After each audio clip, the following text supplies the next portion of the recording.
What's up, all you geeks, nerds, and blurs? Welcome to another episode of the INNERGEEKDOM Show, and you know we are going in today. Holy crap, we got so many answers, but now so many more questions. Like, if you missed it, Jay and I began this process of breaking this down. We didn't want to talk about everything, but we began breaking it down a little bit on Stereo. Please go follow me on Stereo right now. You know, I'm trying to blow that up. But I wanted to save the meat and the thickness of this. I wanted to save like this main course meal right now for the crew. Of course, you know I'm here with the engineer extraordinaire, Mr. Dwain Burke. What's good, man, Mr. Burke made? I'm doing good. This was an episode. It was a lot, bro. It was a lot. This is what I wanted from the show from the get-go. But I guess that's what I was kind of like telling people is you had to be patient. I think that we needed to if you don't set up the mystery in those first 3 episodes, you don't get this amazing payoff that we got in episode 4. But let's bring in the full crew. I want you to know that I went and got the best. If I'm gonna take on the challenge of trying to dissect whatever the hell Wanda is just doing to the world, I'm gonna need a weapon with me. Like, I can't get Cap's shield. Like, I don't have an Iron Man suit. So what's the next best thing? A switchblade. So y'all know I had to do it. I brought in Miss Rachel Silvestrini to help us break down episode 4. Rachel, what is good? How are you doing? I am so excited that I get to talk about this episode. And I love that you use thick on the episode that I'm on. I was like, that was not a mistake, sir. You know what's funny is that was completely by accident, but I also heard it as I said it, and I was like, yeah. Like with 3 C's, baby. No,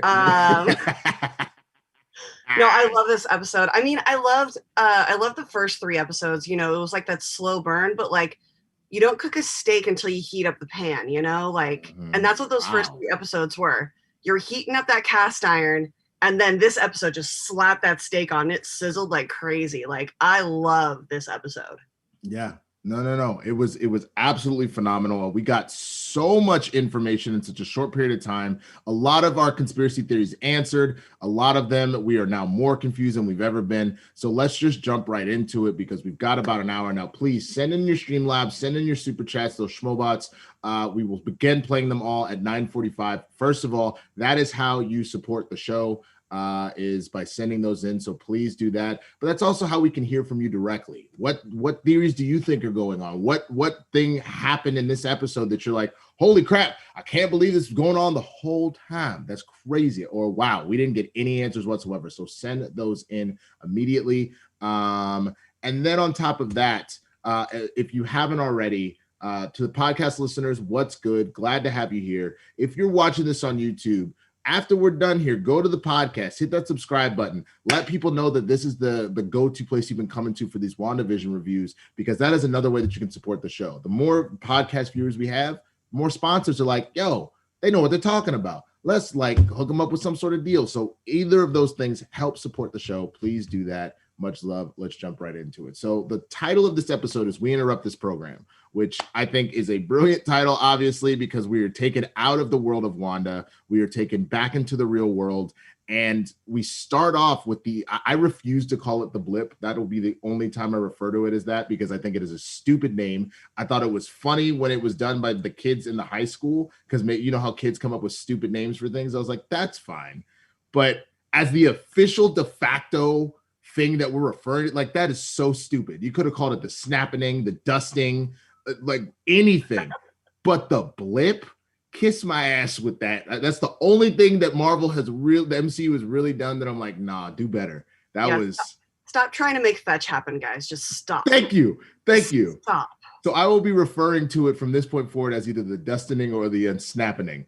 So the unsnapping happens, and we're seen first through the eyes of Monica. And I don't know about you, Rachel or Dwain, but I didn't know what the hell was happening at first when like she was materializing. I thought that was Wanda doing something until it clicked when she like kind of woke up, and then all these people in the hallway started. I was like, oh crap, that is definitely the undoing of the Infinity Gauntlet. That's what's going on. And can we just pause for a moment and appreciate just like how high tech that effect was to be in a freaking TV show.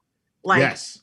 oh my God. Like, I Yes. just remember watching it being like, wow, this is really beautiful. Like, what's up? Oh my God, what's happening? Yeah. And the funny thing is we get a lot of these, but this is not the first one that we've seen, or the last thing that we see that is wild in this episode. We're going to get to one that scared most of the internet last night, later on, but we hear her going through her memories. We hear Lieutenant Trouble, so we hear Captain Marvel's voice and all that, and it's like kind of crazy. She pops up. We hear something that I think is so relevant to what's going on right now, and that we hear somebody say as she's running out, being like, "Have you seen my mom, Maria Rambo? Have you seen her? Have you seen her?" We hear a random doctor say, "I'm sorry, I can't help you. We're at capacity. We can't handle all of this."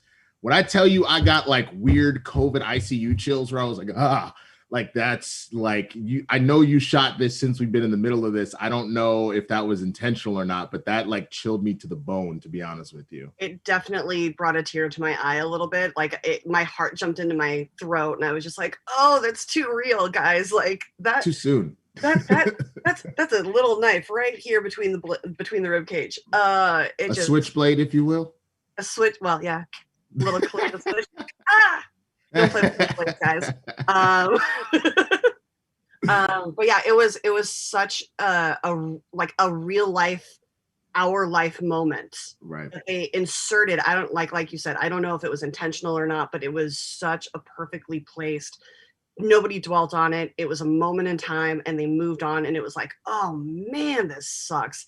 Yeah. And then you just start seeing people like rematerializing as she's running through the hospital. She like runs through somebody. Yeah, she runs through their arm, and I was like, girl, she needed that. Yeah, right. Well, you know, the other thing that Jay and I were talking about last night that was interesting is this reminds me of that book series Left Behind and whatnot. So we saw a little bit of this in Infinity War in the post-credit scene where like a helicopter crashes into a building. So like my thought that I was always wondering with this, you know, unsnapping is like all those people that snapped out of existence, for example, like a pilot, if you snap back, the plane didn't magically snap back because the plane didn't disappear. Just people on the plane disappeared. Oh, God. So do you appear in midair and you just fall to your death? Like, do you appear where the wreckage was? Like, what? Like, there are things that cannot be answered. And so the funny thing is that, like, let's say there were 7 billion people on the planet when it happened and you dropped to, 3.5?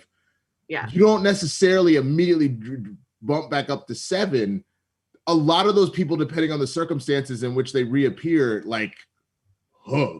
Like, I know that's crazy, but like, it all came flying back. And that even reminds me then when we talk about Monica, she's running around, she's trying to find her mother, Maria, who we know is Photon, who we saw in Captain Marvel. She was going through a procedure for her cancer. We find out that she had died 3 years ago, which was 2 years after Monica disappeared.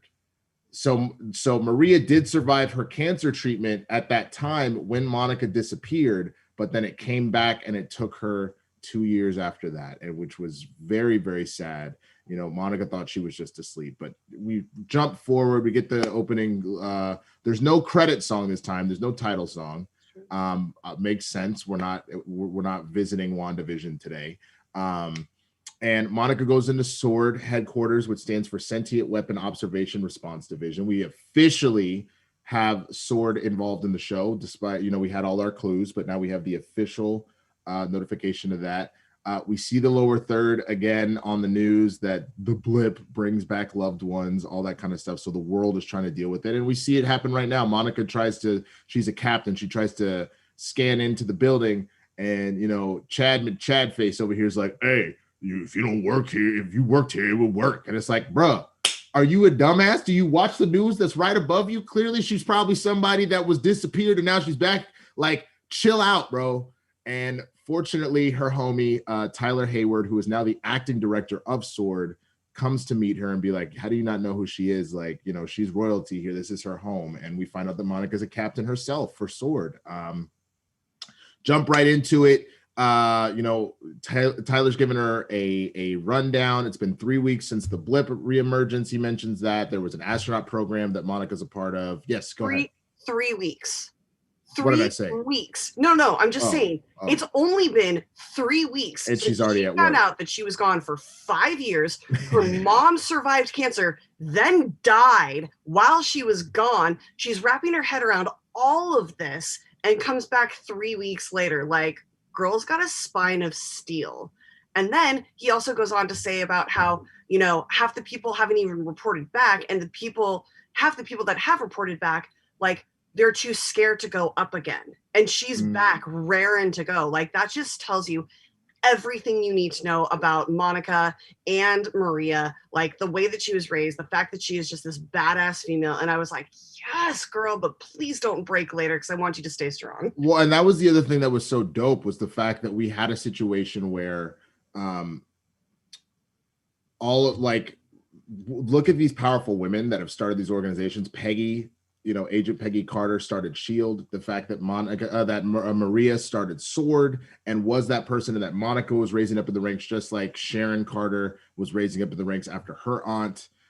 It was just really cool to see that, like, even if these ladies don't necessarily have powers and whatnot, though hopefully we're going to see some out of Monica very soon, that they're still kicking ass and taking names. Like, they are the ones in charge, and it just goes to show. And that's one of the things that I've always loved about the MCU.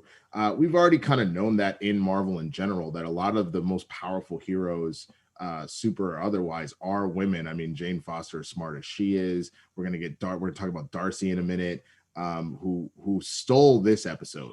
It wasn't even close. Kat Dennings steals everything that she's in. She's so good. The thief of my heart. I love it. So good. But same thing with Monica here. So we find out it's been 3 weeks since she's come back to life. She's already ready to get back to work. Director Hayward says, you know, half it disappeared, half it quit because they got scared. They're moved on to robotics, nanotech, and AI at this point. And so, but he doesn't let her go back into space. He actually sends Monica to a missing persons report in New Jersey with the FBI, that she's grounded from space missions via protocol her mother set into place before she passed. So she arrives outside of Westview. We meet Agent James Woo, which, if you remember, we met Randall Park's character in Ant-Man. That is where we have known him from this entire time. He was looking for a witness protection person that he had that was in this town. They've gone missing. And what he says is weird why he left Oakland was because nobody that ever knew him even acknowledges that this missing person even existed. And he's like, that doesn't make sense. So he gets outside the town. He's talking to the sheriffs. The sheriffs are like, they're like, hey, can you tell me if so-and-so about Westview? And he's like, ain't no Westview. And he's like, what are you talking about? There's an Eastview. That's where I'm from. Ain't no Westview. It's like, we are standing outside the town, sir. So there was like, there's this the town sign is right over your shoulder. Like, it says population. Like, it's right there. It's literally there. It's like, yo, so when is that new Marvel Studios movie coming out? What you mean Marvel Studios? Ain't no Marvel Studios. Marvel Studios flashing in neon behind. Like right here, like right on my chest. And it's like, ain't no Marvel Studios. So they're like, all right, something's weird. So they go, Monica gets a drone. She sends it in, it disappears. And they're like, whoa, what the hell was that? And so she was like, did you not go into the town? And he was like, the town doesn't want me in there. And she was like, well, what does that mean? So she walks up to the barrier, and the barrier sucks her in. She's gone. And then so Agent Woo was like, so he obviously calls him back up. Next thing we know, there is a massive SWORD response like base outside of the town surrounded, which we saw little glimpses of it at the end of episode 3.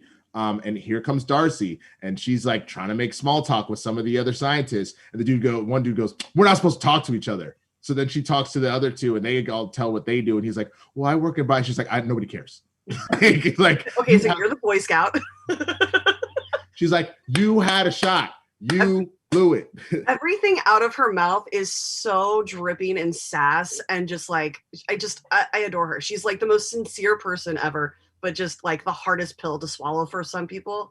And she's so freaking smart. She's amazing. Like, she's absolutely amazing. Within like 30 seconds of her entering into her own lab, like first she gets addressed by someone who calls her ma'am, and she goes, doctor. Like, yes, doctor. You just called in all of these specialists, and you don't think that they're like the most well-equipped, like highest personnel in the world for their field? Yeah. Of course they're going to be a doctor. How dare you? No, 1,000%. Ugh. And you know what's funny? It's funny is that we're getting a lot of little callbacks to stuff too. So obviously, remember at the end of Far From Home, we did get to see that there was a sword base up in space. You know what I'm saying? So the fact that we've officially got sword and we've mentioned the space program, the fact that Dr. Wu, when he decides to introduce, or not Dr. Wu, Agent Wu decides to introduce himself, he does a card trick because remember he was practicing magic and whatnot. Mm-hmm. So we're getting all these little callbacks to stuff like that, including, like you said, Darcy Sass, the fact that we're going to see her notebook in a minute, but she gets set up again. Dudes are sassing her, and she's like having to like kind of, you know, she goes, whip her doctorate out, so to speak. I don't remember Darcy's last name, but I want to say Miss Darcy, and she goes, "It's doctor now," and I was like, "Okay, Darcy, going from an intern to a doctor." Mm-hmm. But she immediately notices that there's some CMBRs or cosmic microwave background radiation, but she notices there's a longer wavelength over it, which is a TV broadcast. Now, she immediately is like, I need someone to get me an old school TV, like one that's not flat. They go and bring that in. And, you know, we also find out that CMBRs are related to the Big Bang. And if you remember, the Infinity Stones were created from the Big Bang, the residual energy from that. So clearly what we're saying here, which we know, her powers were powered by the Tesseract in the MCU, that the experiments run on her with it. So clearly that's that residual energy coming through is specifically specifically that's it. So she is essentially creating an alternate reality with her powers because of the stuff that she has, which is pretty crazy. But we see a lot of things unfold from the previous episodes. So you were wondering about the Beekeeper. Well, his name is Agent Franklin. He's in a hazmat suit attached to a pulley, and they send him through the sewers. Well, as soon as he crosses the barrier, which extends through the ground, obviously, why anybody would think it wouldn't is stupid, and I appreciate Agent Wu for calling that out. The tether breaks off and becomes a jump rope, like an old school plastic jump rope, which gets sent back, which is crazy. He ends up in that Beekeeper suit, which we immediately realized it is not AIM. We did see the sword logo on the back of it. It just looked a little bit weird, and we don't really hear from him. The drones that came in, they keep turning into little helicopter toys. Again, we saw that in the previous episodes and whatnot. And then obviously the sword logo on them as well. Exactly. They also have the sword logo on them as well. That is exactly right. And then finally, the last two big things, obviously, Monica has been sucked in and turned into Geraldine, which we already kind of knew what's going on, but now we got our confirmation on that. And then the radio communication that Wu sent to Wanda, we get confirmation that was Wu, if anybody was trying to figure it out. What? Tim Sim is saying the Mind Stone, not the Tesseract. I'll have to double check on that. I don't. In Ultron?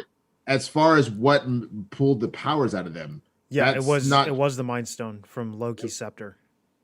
Yeah, Loki's scepter was the Mind Stone. No, I understand that. I know that. Is that what they were experimenting on the twins on? Yes, because remember they recover it from the castle at the beginning of Ultron. That's right. Because they're after the scepter, and then they find the twins, and they're like, "Oh, that's right. Sorry, I'm. Anybody that knows, remember 28 films properly, or 23 films. If anybody knows, first of all, I'm not the INNERGEEKDOM champion. That's Chandru, so he has to know that. I should know that, and I do. I just think that I'm really tired because I got a new job. So please forgive me. You're exactly right, Tim Sim. You know I normally call your ass out because you be yelling in all caps all the time, but for this one time, I see you, sir. You were exactly correct. You get a gold star today. Okay, we're back. So the radio communication, all that kind of stuff. So Darcy, as she's watching, she goes, so wait, what's going on? Vision is dead, not blipped. He's dead. Yeah. I don't understand what's going on here. Like they don't know. So now we get a sequence of things where they're trying to break stuff down. They're like, let's start with the missing persons case. So here are the people that we know. Mr. and Mrs. Hart were Todd and Sharon Davis. Norm is Abhilash Tandon. Jones is played by Harold Copter. Beverly is Isabella Matsueda. and then Herb is John Collins. And then on top of that, we see some other questions. We know that it's a 5-mile radius. We know that they failed communicating via phone lines, digital signals, and drones. And then we know the questions on this big board are: why is it in a hexagonal shape? Why are there storms everywhere? Are they in the same time and space? And then again, is Vision alive? That's the big thing. Is Vision alive? And again, we're gonna get to it. We get that answer. I mean, you should know we're gonna cover it. We are like you're here because you saw the episode, so you know the answer to that question.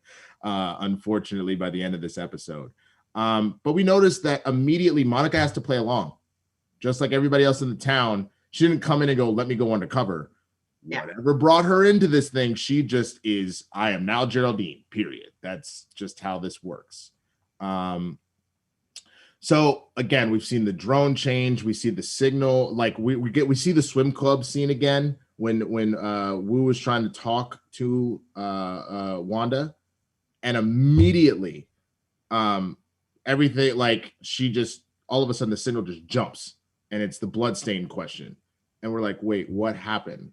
And so every time she doesn't like it, we as the audience, if we're near Wanda, see her say no, or I need you to leave, and it rewinds, right? Because we see Wanda do that. But from the signal that Darcy's watching, it goes from, can you hear me, Wanda? Can you hear me, to just, do you know how to get a bloodstain on? And she was like, wait. And she tries to rewind it, and it just, the same thing keeps happening. She can't see what's happening in these little jumps in time. I also just love how she is such a fan of this show. Like, she's sitting there eating popcorn. She gets like emotionally invested, even though like she knows that it's not real. Like that's the love of Darcy. But yeah, I love how they show the other, like the flip side of the coin to each of these scenes. Yeah, exactly. And how beautifully it just falls into sync, and just the way that we see things that they don't, and especially how they designate what's real, what's being seen versus what's happening through the aspect ratios of it all. Right, like it's just beautiful. No, 1,000%. And I we've talked about this before, where it was very clear the first 3 episodes are Act 1. And really that inciting incident is fully knowing that there is some sort of weird town thing going on, and it ends with Geraldine getting thrown from Westview. And now Act 2 is starting with us getting the outside perspective of what's going on in Westview. And that's what this episode obviously served to do. So Geraldine, again, we're moving forward. Darcy's invested. She's like, oh, twins. Like she genuinely loves the twist of the twins, all that kind of stuff. The fact that she's binge watching WandaVision like we all are as much as we can is hilarious. Geraldine mentions Ultron, right? And that's when they go, wait, that's the first reference to our reality inside the show. Mm-hmm. Okay, well, let's see what happens. And then all of a sudden, it just jumps again when Wanda asks, who are you? I think you should leave. It just jumps to them on the couch watching TV, and Darcy and we were like, again, what's happening? But then they hear the alert that Geraldine or Monica has been thrown from the town. They go running outside to see what's going on. But we get to see the full scene of what happened. So clearly Monica has no idea. Most of the people in this town, they are brainwashed by this reality warping. So she has no idea. Things will sometimes just fall out of their mouths subconsciously, but she can't quite figure it all out. You know what I'm saying? She can't quite piece it together. She just mentions Ultron. And so then Wanda's like, she was like, so who are you? She's like, I'm just your neighbor. Wanda goes, you're not my neighbor, and I want you to leave, and unleashes her full powers, sending Monica through wall after wall after wall, which kind of makes me think that maybe, even though we haven't seen it, maybe she already has her powers, because that would kill a regular person. Like, let's be honest, even if you're covered in that mystic energy, you're being thrown through multiple walls, sent 5 miles outside of town and thrown to the ground, and like she's just kind of like out of breath. Yeah, she's just like, Wanda's doing all that. Oh, like that's literally it. It makes me wonder if she already has her powers, because Otherwise, you're not surviving that. That's not without an Iron Man suit, not without a super soldier serum, not without some gamma radiation. A regular human is dead if you throw them through multiple brick walls. Clint would have died. Yeah, exactly. Clint would have died. Hawkeye, Ronan would have been dead. I would have maybe said that Black Widow would have survived because before each wall, she would have probably done some sort of barrel twist that like maybe she, dislocated some shoulders or something, but she would figure it out. But it really makes me think that she probably might be already be powered up. But let's see, what else did I write here? Wanda sees the destruction she's made, kind of goes, huh, and then undoes it all, as we have seen her do with the plates and all sorts of random stuff before. Vision comes inside, and this is the moment this is why you're not supposed to watch things at midnight, because Vision comes in and he goes, Wanda, where's Geraldine? She's like, he had to go home. Wanda looks at him, head just ripped open, like with the Mind Stone gone, head crushed in, and we get this kind of gray Vision look that's going on and whatnot, and we're all like, whoa, that's kind of trippy. And so we're sitting here trying to piece it together. Wanda has made him turn back into Vision again, and then we get this exchange. We get Vision saying, we don't have to stay here, we can go wherever we want. And Wanda goes, no, we can't, this is our home. And Vision goes, are you sure? And Wanda goes, don't worry, darling, I have everything under control.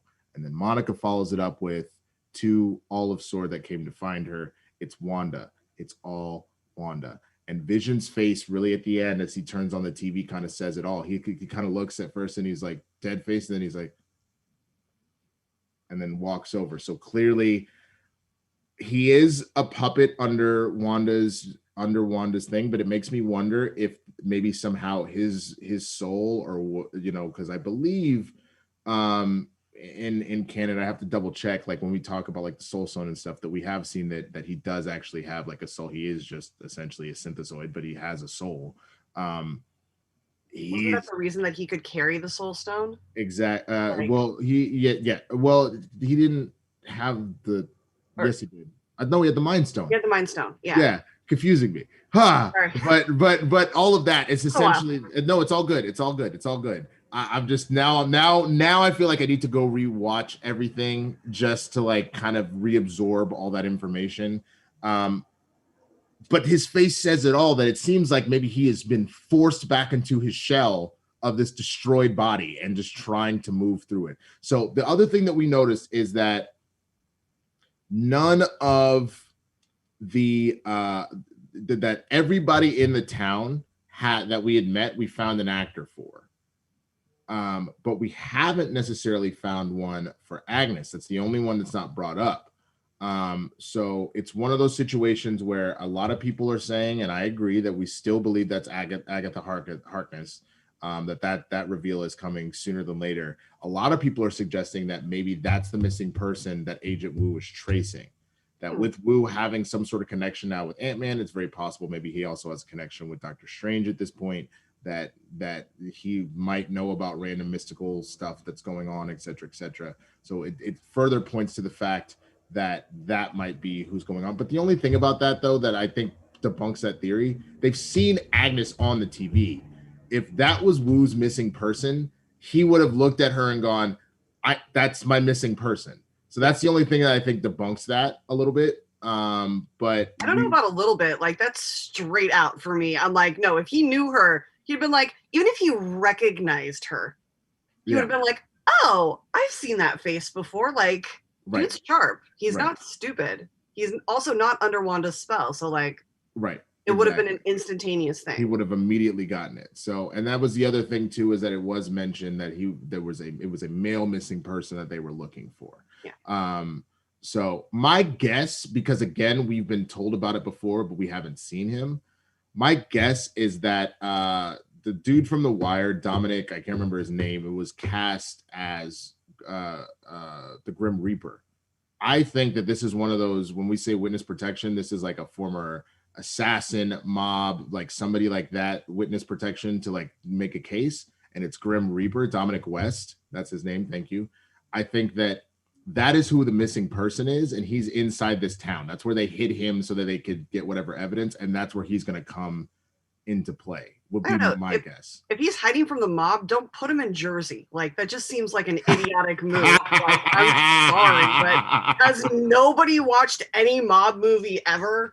But yeah, I mean, I think that would be a stupid move on their part. But I really like that idea that that's who they're hiding. Yeah. It could be interesting. I'm excited. I'm excited to see. So just real quick, let's get the reaction from the two of y'all. Like, what was your feelings taken away from this episode? We'll start with you, Rachel. I felt this way since the show started, just because like I know this, like I love Wanda and I know how much she went through. Like, she lost more than pretty much anybody else did in the snap.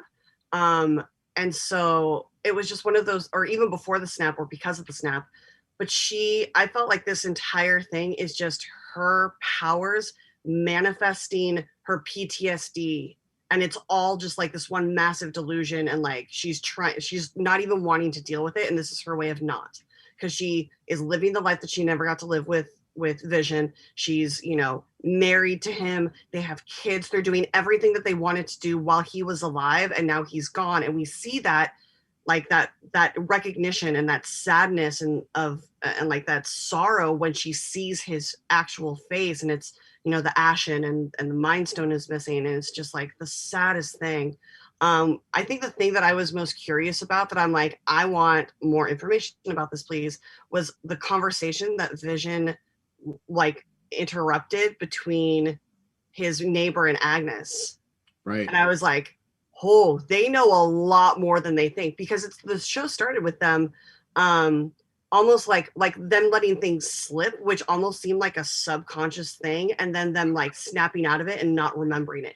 Whereas in this conversation, it was very much a conscious decision. They were very aware of what they were saying. They were very careful, trying to be very careful about who they were saying it around and what exactly they were saying. And then Agnes puts a stop to it, and they're just like they don't even like switch back into that like, oh, howdy neighbor. Like, it was just like, cool, but thanks, Vision. Like, which that's the thing that's weird to me, is it makes me wonder what point are they are they aware of what's going on? Are they just slipping out of the spell temporarily? Is it one of those like, don't say it out loud, just play the game, don't get stabbed? Like, you know what I'm saying? Like, it makes you wonder about kind of how this is moving about one way or the other. Yeah, or if like Wanda has like a proximity, like if you're within a certain area of Wanda, like does she just like instantly take over your mind? Yeah, exactly. Like, is that like, do you have to step inside the bubble? Exactly. So there's a lot, again, like you said, a lot of questions got answered, which just pops up more questions. Yeah. And that's the thing that this show does the best. It keeps you interested. It keeps you invested. And I want a conversation between Wanda and Darcy. I'll tell you what I wanted in half a second. Like, I guess I'll just tell you now and then ask Dwayne the same question. I want a Darcy Agent Wu, what Dr. Wu? Give me a Dr. Wu show where they're buddy cops just solving the mysteries of Earth. Oh my God. I would live for that show so hard. Kat Dennings and Randall Parker, two of the funniest people in Hollywood. You put the two of them together as those characters and just have them solve mysteries and mispronounce meow meow and like, oh my God, and do magic tricks. Oh, I watched the hell out of that show. Sign me up. I'm in.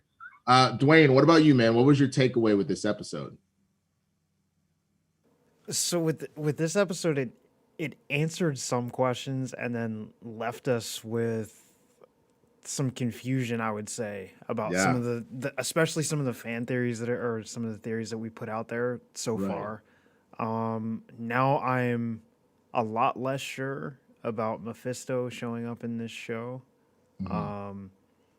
Granted, I don't really think it's gonna be Mephisto. I think it's gonna be a character that we've already seen in the MCU, and I think that for the most part, Dormammu is gonna play the role of Mephisto in this scenario. But I also want to note the name of the director of Sword. He shares a last name with a character from Agents of S.H.I.E.L.D. that was a Hydra agent so Interesting. your theory that Hydra is involved, it's possible. I still Look, don't buy man. into it, but that, like, it's another little nugget that you're like, okay, maybe there is something there. And then I I know Dottie and Agnes are more important than we've been led to believe so far, but I Right. don't know what Right. it is, and it's driving me nuts. And I think that I think part of the problem with how this show rolled out is the first two episodes were so different than what everyone expected Yeah. that I think they lost a lot of people going into week 2. And had they released the first 3 episodes, Mhm. I think that everyone would have been on board. I think after Yeah. episode 3, everyone who kept with the show but was kind of Yeah. hesitant was Yeah. fully on board. Yeah. And then after this episode, anyone who's still watching is completely in. Yeah. I agree with you, and I get why they weren't just like, here's 3 episodes when you're only dishing out, what is it? I believe 8 for the whole of the season. You can't give away the whole farm like that. You know what I'm saying? You could, I guess, in theory, if you wanted to, but you want to keep it on people's minds. So you put out that, like, because you could have dropped the 3 and then taken like 2 or 3 weeks off, and then drop another 3 and then take 2 or 3 weeks off. But I think they rather go with, we know for a fact we can't just give them episode 1, they'll bail. You got just enough in 2 that most people were like, I'll come back. You know what I mean? But I will agree, like, getting the screener, I got all the first 3 episodes. It painted a much different picture that if it had stopped at the end of episode 2, I can totally see why people would be in and out on this. But yes, some of my takeaways, same thing. I think that Dormammu may be involved for sure instead of Mephisto. I think that is a spot on observation.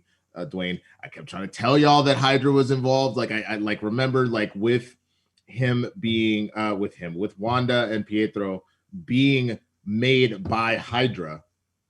It's very easy that Hydra, being in the brainwashing game, had some sort of code implanted in Wanda that in case of emergency they could use to activate and get her to use her powers for whatever nefarious themes they have.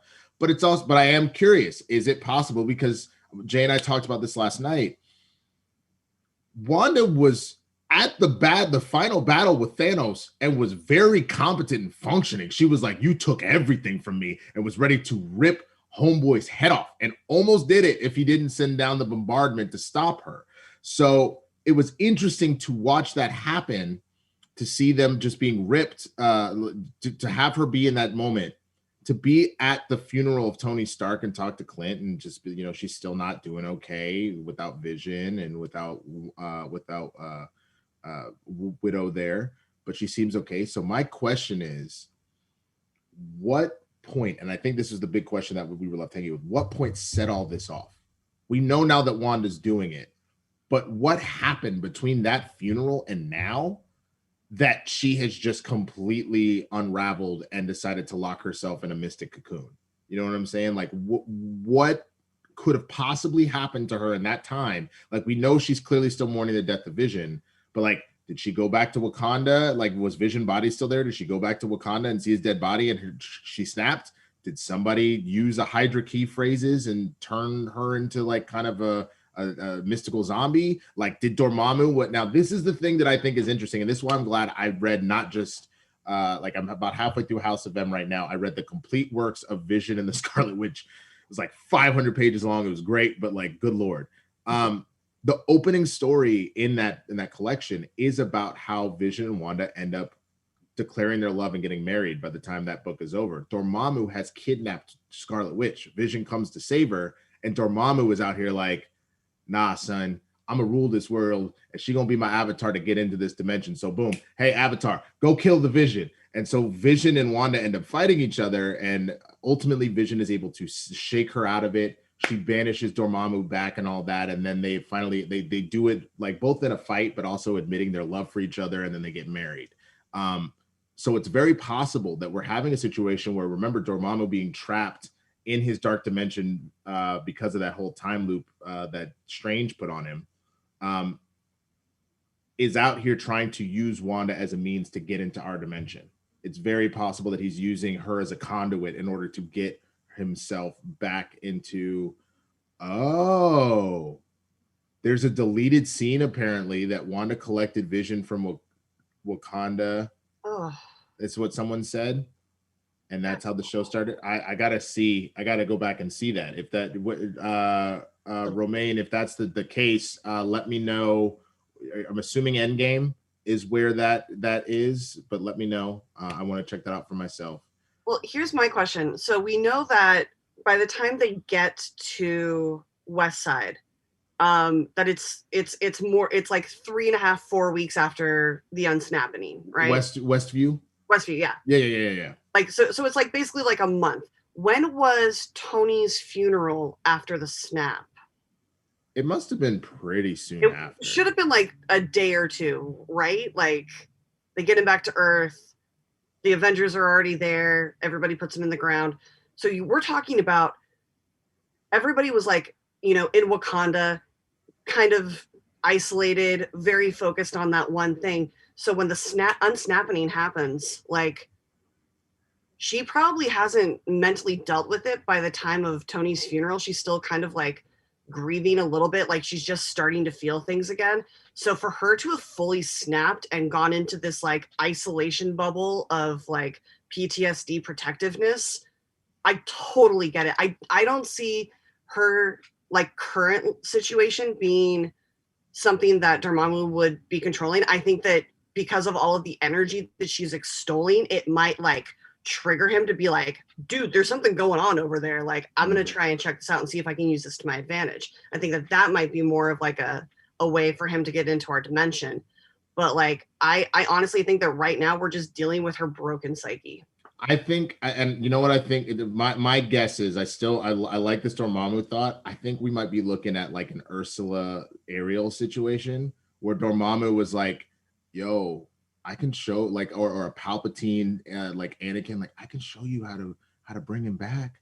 Like, you want to bring Vision back? I'll show you how to use those powers. You just need to do a little something for me. And this might be that situation where it's like, he showed her how to use her powers in order to bring Vision back and give her this life that she always wanted. But at the same time, this is allowing him to do what he needs to. That's my current theory, but we'll see how that plays out. I want to go to the super chats and the Streamlabs. Dwayne, hopefully you got those all put up. I want to hear what people are saying about this episode. All right. Tim Sim. My opinion, Disney Plus should have released more than 2 episodes on the first week. Should have been the first 3 or 4, or not. I agree with Tim. I think the first 3 give us a solid hour with all of the episodes being roughly 20 minutes. Give us that solid hour. I think that's and then you've got 6 weeks after that to like. It's not like they needed to pace it out, because like literally 2 weeks after this we're rolling right into Falcon and Winter Soldier, so it's not like they're like, oh, we have to space it out because we've only got so much content. They've got the plan. They've got us on the hook. Like, give it to us. I don't know. I kind of appreciated the fact that they only gave us 2, because it set the standard, and then the third one just kind of flipped it. And it was so beautiful, just the way that, like, because it sets up her mindset of like how she's literally like, it's what we all did during this whole COVID thing. We all escaped into TV and movies and like the arts and everything. So that's what she's doing right now. Like, she's grieving and she doesn't want to deal with it. So she's literally putting herself into like her favorite TV show types of every decade right now. Like, she's slowly coming out of this, and you can tell each episode is a different decade. We're getting closer to what's going on in the real world for her. And like, I love that fact that even though it was like very wholesome and, tongue in cheek, that it was still very, I don't know. It was just like, there were still like these little cracks in the veneer. Yeah. It was still like, you're like, this isn't what, like, that this isn't what the show is about. Yeah. No. And so I loved that. It intrigued me. And also, like, if you're going to watch those 2 episodes and not care, and then see everyone's reaction to 3 and not come back, that's your own stupid fault. You don't deserve this piece of art.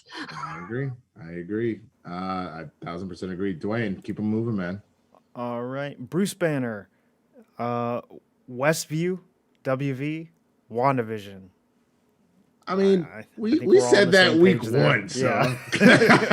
I love it. I love that you are noticing it now. But yeah, we kind of noticed that a little while ago. All right. Thanks for catching up. All right. Tim Sim again. I think only releasing the first 2 episodes led to the massive loss of casual MCU fans. That could lead to massive confusion.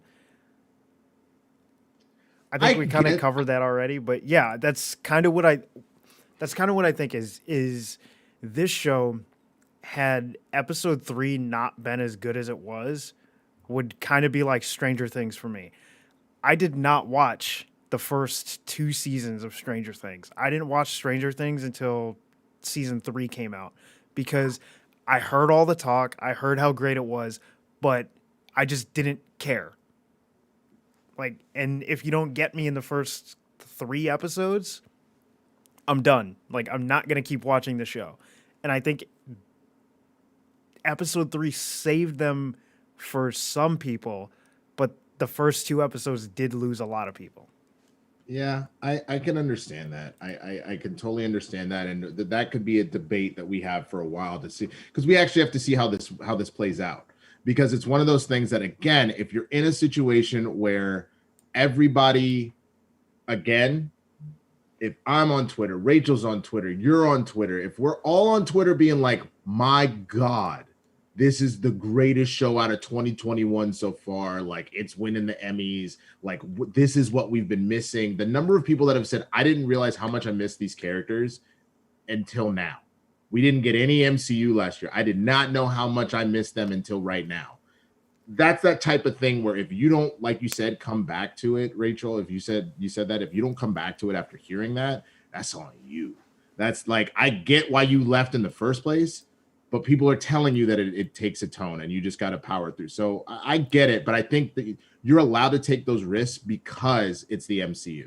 Because you have 10 years and 23 movies behind you of proof of just like, this is why you should stick with it. Like, right. We're not going to let you down. Right.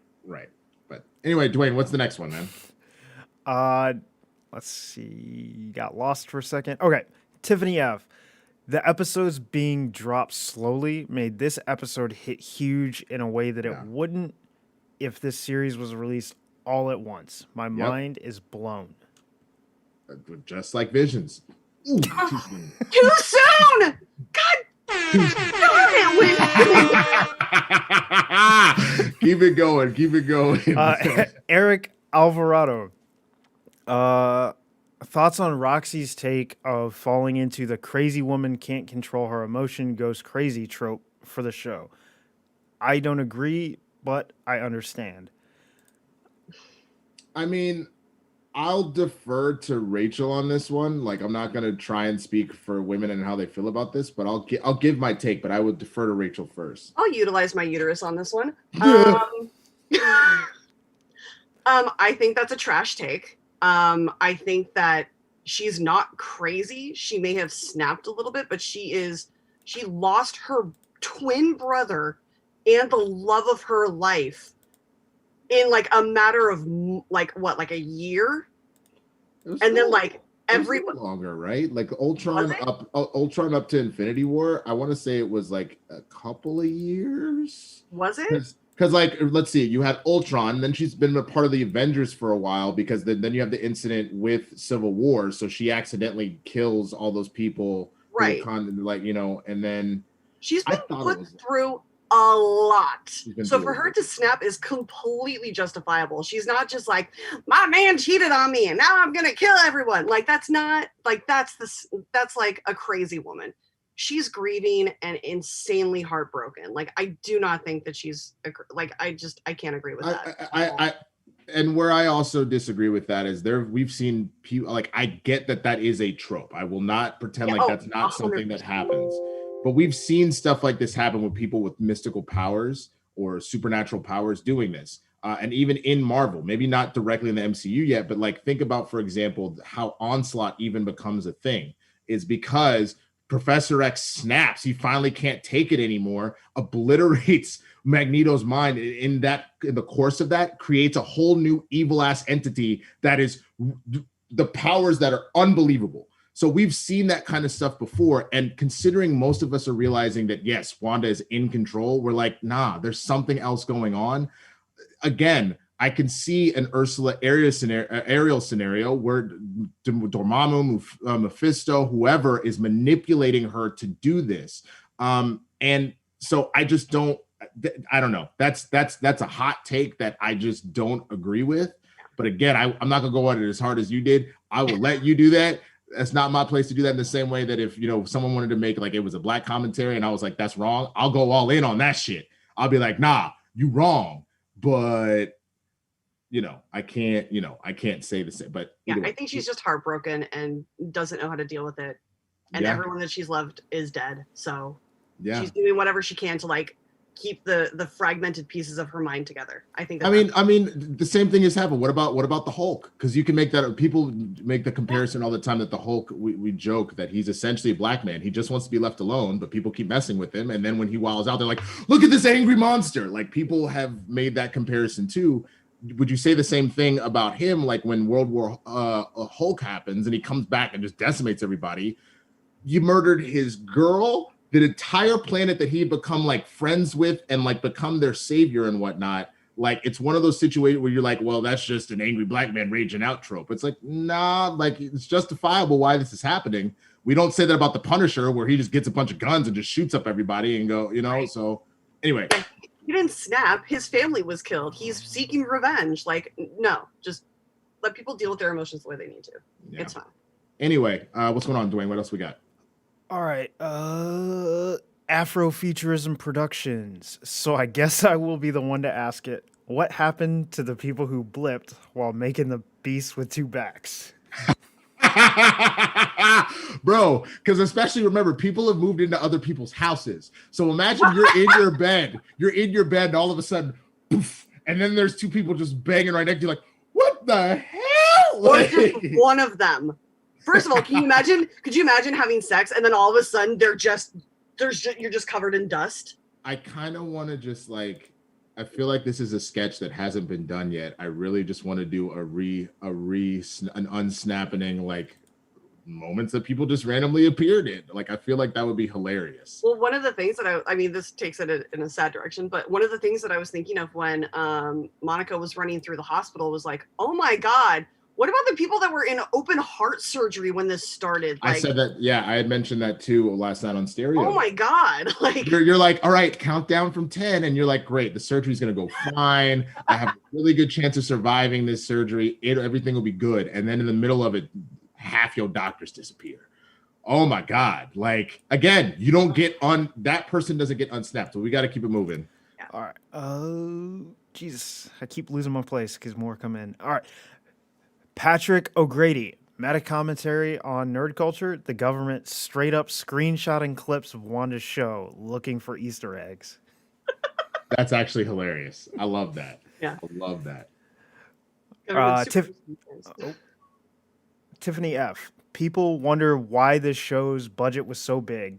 It was this episode. This felt like a movie. I loved all the info we got, like Maria creating S.W.O.R.D. and the backstory of that world, plus Jimmy Woo and Darcy being back made me so happy. Hi, Rachel.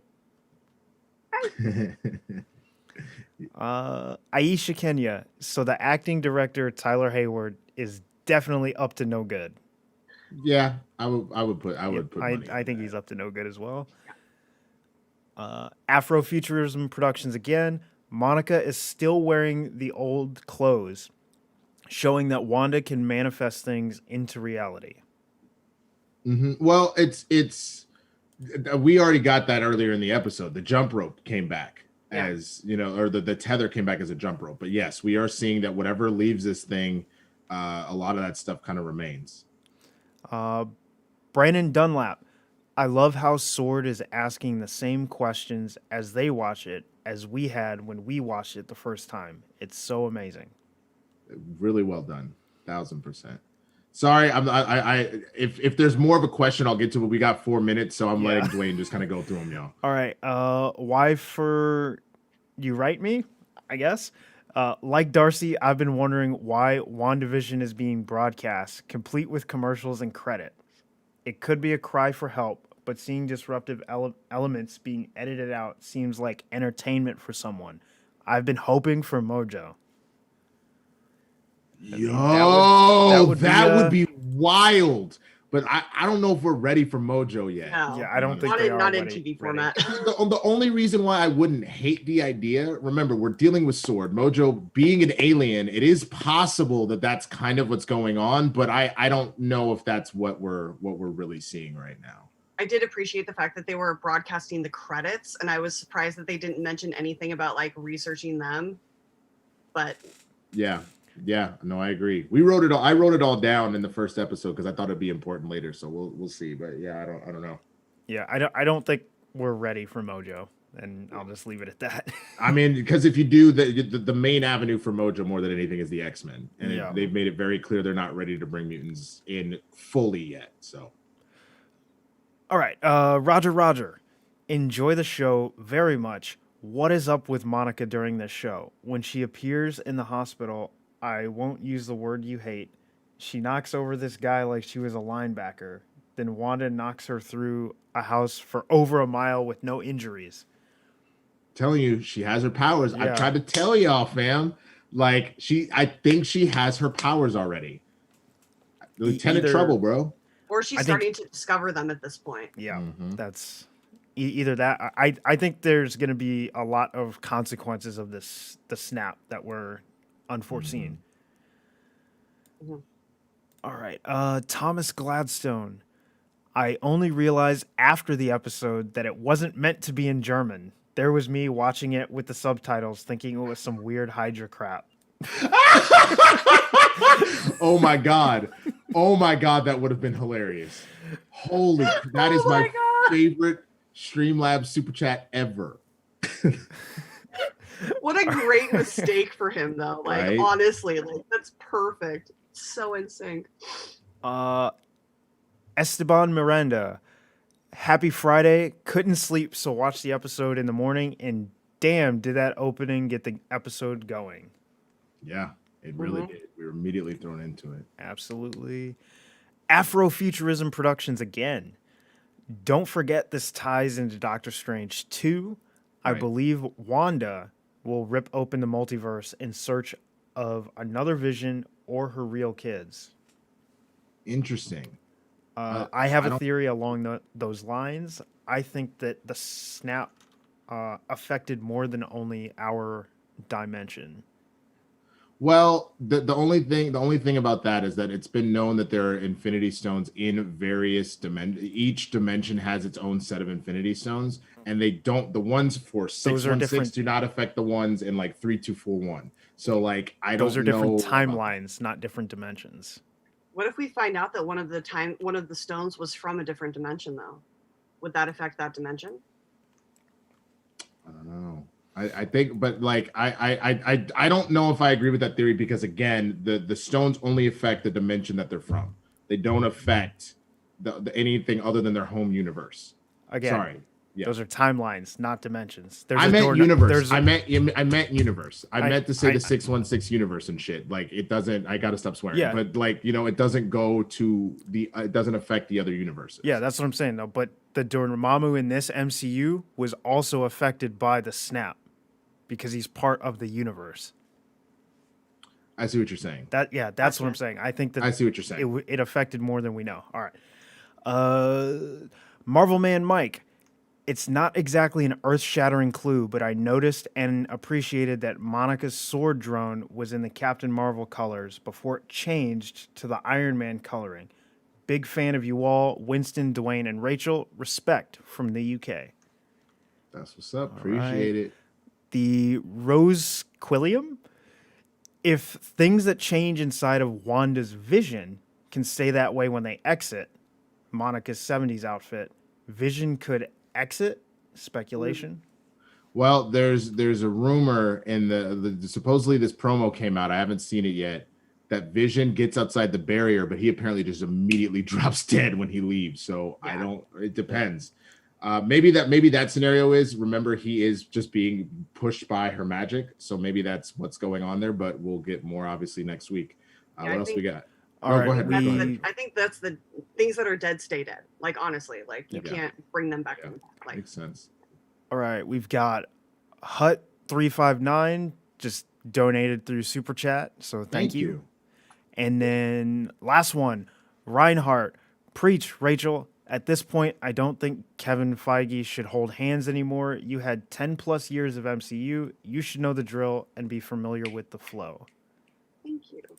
I'm right. All right, we got to wrap it up. Don't hit the music quite yet, Rachel. Tell them where they can find you, the stuff you got going on.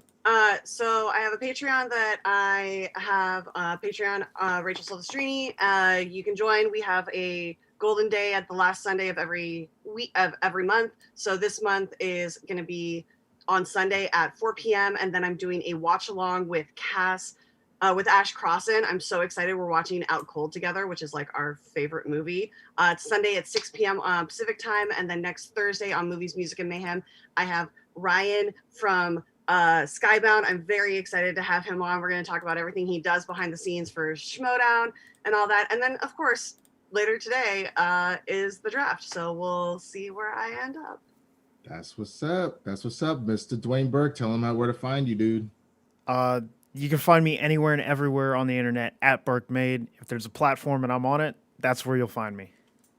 That's what's up. And then myself, you know me at the Swaggy Blurred. That's across all platforms. Just joined Stereo. Having a lot of fun over there. If you haven't already followed me, please do so. Jay and I just do random. If you enjoy Blurs in the Hood Tuesdays and Thursdays, which is our more structured hour-long show, we just get on there. Like now, if Jay and I were to have a phone call, it's just happening on Stereo at this point. So you're getting a lot more on the inside of what's going on in our crazy minds.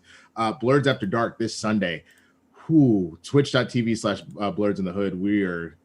It's going in. We're going to be talking about Valentine's Day presents and what is and isn't appropriate as a Valentine's Day present. But tonight, you know what it is.